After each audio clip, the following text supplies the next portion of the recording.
Саламатсыздар ма, құрметті Шымкент көлік колледжінің студенттері. Сіздермен бірге бүгін мен физика пәнінің оқытушысы Олжабек Нағима Сәбитқызы.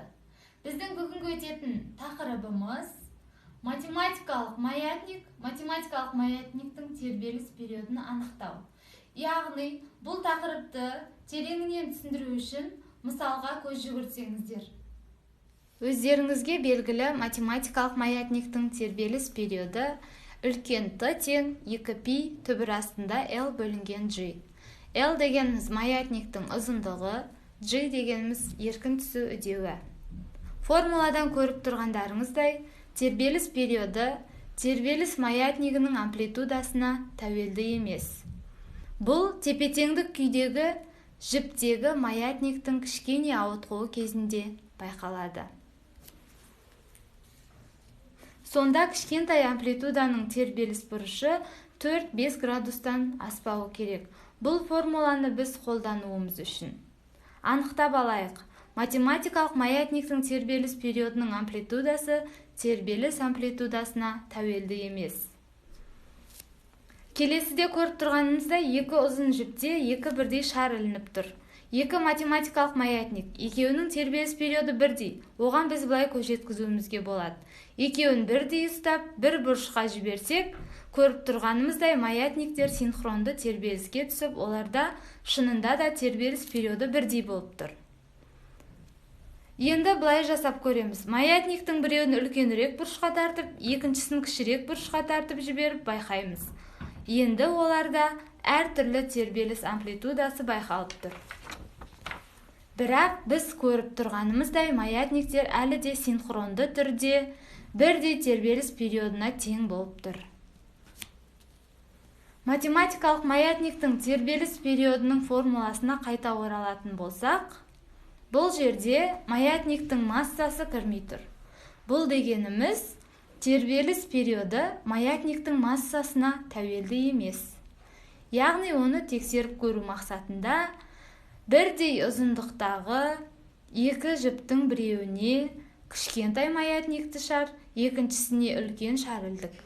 Кішкентай шардың массасы үлкен шардың массасынан 9 есе кіші. Екі маятникті бірдей бұрышқа апарып, бірдей уақытта жіберсек, көріп тұрғанымыздай екі маятникте синхронды түрде бірдей тербеліс периодына тең болып тұр. Енді маятниктің ұзындығы тербеліс периодына қалай әсер ететінін көрейік. Формуладан көріп тұрғанымыздай L ұзындығы көп болған сайын период, яғни Т да көп. Маятник ұзын болған сайын тербеліс периоды да ұлғаяды. Ал маятник қысқарған сайын тербеліс периоды да қысқа болады. Бірақ маятник тербеліс жиілігі ұзарады. Ал енді келесі мысалдан байқасаңыздар, айналмалы тесіктен жіпке ілінген шар, сол арқылы маятниктің тербелісінің ұзындығын өзгерте аламыз. Шарикті жоғары және төмен сырғыту арқылы. Маятникті тепе-теңдік күйден жылжытып, қайта жіберіп, яғни ұзындығын маятниктің қысқартсақ, маятниктің тербеліс жиілігі жоғары болатынын, тербеліс периодының төмен болатынын көреміз. Ал маятникті ұзындығын ұзартсақ, жиіліктің төмендегенін, тербеліс периодының көбейгенін көреміз. Керісінше қысқартсақ ұзындығын, тербеліс жиілігі жоғары болады да, тербеліс периоды төмендей береді. Ал енді бүгінгі тақырыбымыз толығымен түсінікті болу үшін математикалық маятниктің тербеліс периодының формуласын қолдана отырып бірнеше есептер шығарайық. Яғни бізде бірінші есебімізде материялық нүкте 1 минутта 300 тербеліс жасайды. Тербелістің периоды мен жиілігін табыңдар дейді. Яғни бұл жерде есептің берілгенінде Т дегеніміз уақыт 1 минут, минутты секундқа айналдыратын болсақ, 1 минутта 60 секунд бар. 30 рет тербеліс жасайды дейді. Яғни тербеліс саны n деген әріппен белгіленеді. 300 тербеліс санының өлшем бірлігі болмайтынын білесіздер. Енді осы жерде тербеліс периодын және жиілікті табыңдар дейді. Тербеліс периоды дегеніміз үлкен Т әрпімен белгіленеді. Яғни тербеліс периодының формуласы Т тең уақыттың санға қатынасына тең. Бұл жерде бізде уақыт 60-ға тең, санымыз 300-ге тең. 60-ты 300-ге бөлсек, 5-тен 1 секунд шығады. Яғни Т тең 5-тен 1 секунд. Енді жиілікті табамыз. Жиілікті тапсақ, жиіліктің формуласы N бөлінген Т. N-нің орнында 300, Т-нің орнында 60 секунд. Бөлген кезде 5 шығады. 5 герц. Яғни нью тең 5 герцқа тең. Жиіліктің өлшем бірлігі герц. Бұл бізде бірінші есебіміз. Ал енді екінші есеп. Екінші есепте математикалық маятниктің ұзындығы 40 метр. Осы маятниктің тербеліс периоды неге тең дейді.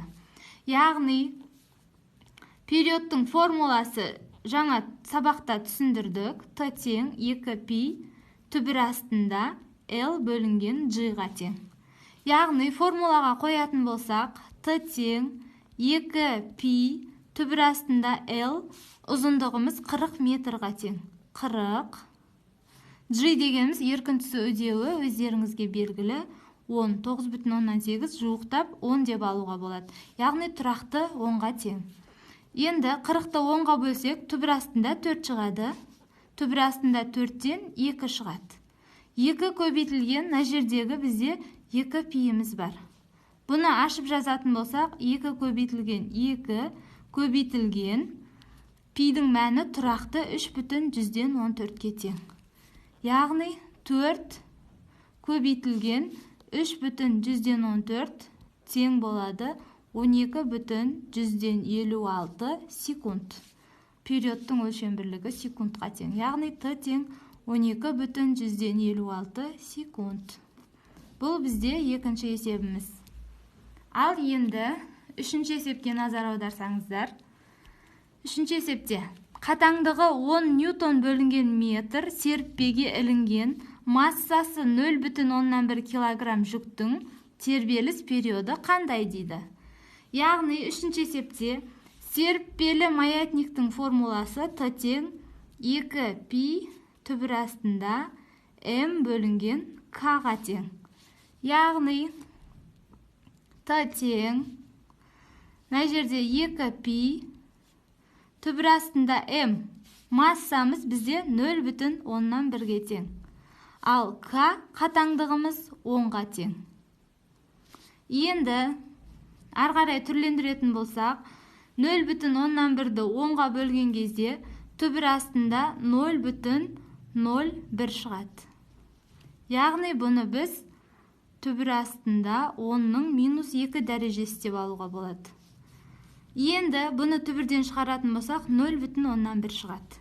0,1-ді көбейтеміз, мына жердегі 2 пиіміз бар.